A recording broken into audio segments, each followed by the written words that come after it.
Kisah Surakah. Ketika Rasulullah pergi keluar kota yaitu ke Madinah, orang-orang kafir di Makkah berkumpul di balai-balai rumah Abu Jahal. Siapapun yang bisa membawa kembali Muhammad hidup atau mati, jika mati penggal kepalanya dan bawa kemari, maka akan kami beri hadiah 100 onta merah yang hitam legam. Kata Abu Jahal tiba-tiba tampil ke depan Suraka bin Malik, akan kubawa dia kepadamu. Katanya Abu Jahal dan orang-orang kafir Quraisy kemudian mengumpulkan uang dan diberikan kepada Suraka sebagai jaminan. Suraka kemudian memacu kudanya untuk mengejar Rasulullah. Dengan kecepatan yang tinggi kuda Suraka akhirnya dapat menusul Nabi. Dicabutnya sebilah pedang dari pinggangnya dan diayun-ayunkan siap membunuh Rasulullah.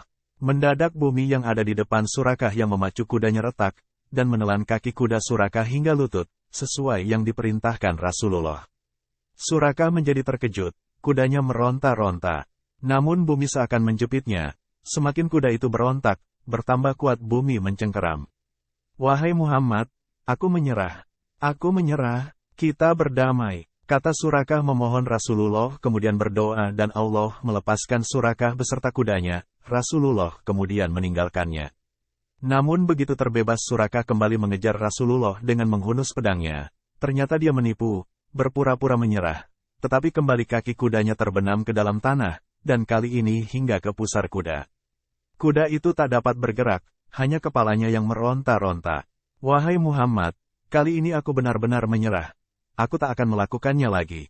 Tolong lepaskan kudaku, kata Suraka. Rasulullah lalu berdoa dan Allah membebaskan Suraka beserta kudanya. Kemudian laki-laki itu berlutut di hadapan Rasulullah.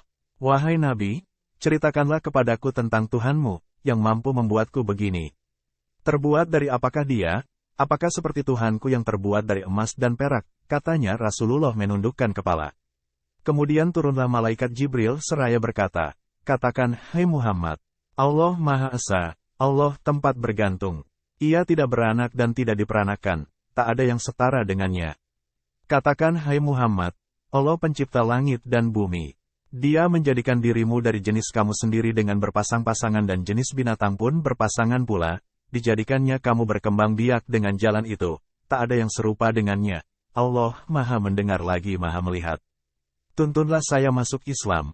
Wahai Rasulullah, kata Surakah kemudian Rasulullah kemudian membimbing laki-laki itu masuk ke dalam Islam.